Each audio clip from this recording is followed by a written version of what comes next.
محمد کہتا ہے کہ وہ آسمان پر اپنے رب سے ملنے گیا تھا۔ کیا یہ سچ ہے کہ آقا نے کل معراج کا سفر کیا؟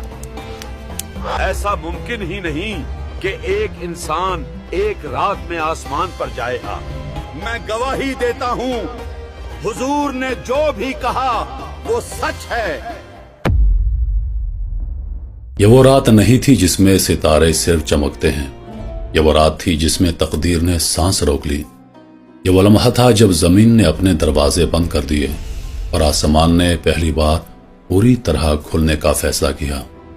وہ قصہ نہیں جو عقل سمجھ سکے، یہ وہ راز ہے جو صرف عشق جانتا ہے، کیونکہ یہ کسی بادشاہ کا سفر نہیں، یہ کسی فرشتے کی پرواز نہیں، یہ ایک بشر کا وہ سفر ہے جس کے لیے رب کائنات نے خود بلاوا بھیجا، اور تاریخ نے اس رات کو ایک ہی نام دیا، شب معراج۔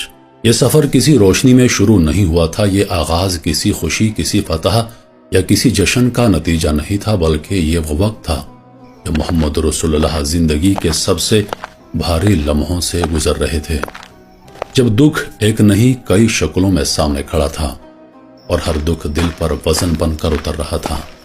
تاریخ اس سال کو عام الحزن کہتی ہے، یعنی غم کا سال، وہ سال جس میں نبوت کے دو سب سے مضبوط سائے اٹھا لیے گئے، وہ ہستیاں جنہوں نے ہر مشکل میں محمد رسول اللہ کو سہارا دیا، حضرت خدیجۃ الکبریٰ رضی اللہ عنہا جنہوں نے سب سے پہلے ایمان لایا، اور حضرت ابو طالب جنہوں نے نبوت کو قبیلے کی تلواروں سے بچائے رکھا۔ دونوں اس دنیا سے رخصت ہو چکے تھے۔ یہ صرف جدائی نہیں تھی، یہ وہ خلا تھا جسے کوئی پر نہیں کر سکتا تھا، اور اسی خلا میں طائف کا زخم بھی شامل ہو گیا، جہاں پتھر جسم پر نہیں بلکہ دل پر برسائے گئے، جہاں لہو صرف جسم سے نہیں بلکہ حوصلے سے بھی بہہ رہا تھا، جیسے زمین اپنی وسعتوں کے باوجود اللہ کے نبی کے لیے تنگ ہو گئی ہو۔ اور پھر ایک رات حتیم کعبہ خاموش، چادر میں لپٹی وہ ہستی جو دن کو امت کے بوجھ اٹھاتی، اب رات کو تنہا تھی، کوئی آواز نہیں، کوئی شکوہ نہیں، بس ایک خاموش دعا جو عرش تک جا رہی تھی۔ کائنات نے شاید یہ سمجھ لیا کہ یہ داستان اب اپنے اختتام کو پہنچ گئی ہے، لیکن کائنات نہیں جانتی تھی کہ جب زمین جواب دینا چھوڑ دیتی ہے تو آسمان خود بولنے لگتا ہے۔ یہ تسلی کی رات نہیں تھی کہ کوئی فرشتہ آ کر صرف دلاسا دے، یہ ملاقات کی رات تھی، یہ بلاوے کی رات تھی، یہ وہ لمحہ تھا جب رب کائنات نے اپنے محبوب کو اپنے پاس بلانے کا فیصلہ کیا۔ رات کا ایک حصہ گزر چکا تھا کہ اچانک فضا بدلی، کعبہ کی چھت شق ہوئی اور زمین نے وہ منظر دیکھا جو اس سے پہلے کبھی نہیں دیکھا گیا تھا۔ فرشتوں کے سردار جبریل امین علیہ السلام وقار، نور اور ہیبت کے ساتھ زمین پر اتر آئے۔ یہ کوئی معمول کی آمد نہیں تھی، یہ اعلان تھا کہ اب وہ ہونے والا ہے جو نہ عقل کی حد سے ہے اور نہ وقت کے پیمانے میں۔ جبرائیل امین علیہ السلام محمد رسول اللہ کو زمزم کے قریب لے گئے، وہاں جہاں صدیوں سے برکت بہتی ہے، اور وہاں وہ عمل ہوا جسے انسان الفاظ میں قید نہیں کر سکتا۔ شق صدر، دل کو نکالا گیا تاکہ دل کو ہی بلند کیا جا سکے، آب زمزم سے دھویا گیا تاکہ زمین کی تھکن اتر جائے، اور ایمان و حکمت سے بھرا ہوا نور اس دل میں بھر دیا گیا جو آسمانوں کا سفر کرنے والا تھا۔ یہ کسی زخم کا مرہم نہیں تھا، یہ دل کو اس قابل بنانا تھا کہ وہ اللہ کی تجلیات کا سامنا کر سکے۔ یہ تیاری تھی دیدار کے لیے۔ جب یہ مرحلہ مکمل ہو گیا تو سواری پیش کی گئی، ایک ایسی مخلوق جو زمین کی نہیں بلکہ رفتار نور کی نمائندہ تھی، وہ راق سفید چمکتا ہوا جس کی آنکھوں میں بھی شعور تھا۔ جب محمد رسول اللہ سوار ہونے لگے تو براق کا جسم لرز اٹھا، خوف سے نہیں بلکہ عظمت سے، اور جبرائیل علیہ السلام نے وہ جملہ کہا جس نے براق کو بھی خاموش کر دیا کہ آج تک تیرے اوپر محمد رسول اللہ سے زیادہ معزز کوئی سوار نہیں ہوا۔ اور پھر زمین پیچھے رہ گئی، مکہ کے پہاڑ، ریت کے میدان سب دھند میں بدل گئے۔ یہ سفر قدموں کا نہیں تھا، یہ نظر کا سفر تھا، اور پلک جھپکتے ہی مسجد اقصی سامنے تھی۔ یہاں فضا بدلی ہوئی تھی، یہ انبیاء کی سرزمین تھی، اور آج یہ سرزمین ایک فیصلہ کن لمحہ دیکھنے والی تھی۔ جب محمد رسول اللہ اندر داخل ہوئے تو صفیں لگی ہوئی تھیں، آدم علیہ السلام سے لے کر عیسیٰ علیہ السلام تک تمام انبیاء منتظر تھے، اور جیسے ہی محمد رسول اللہ آگے بڑھے، امامت کا فیصلہ خود بخود ہو گیا۔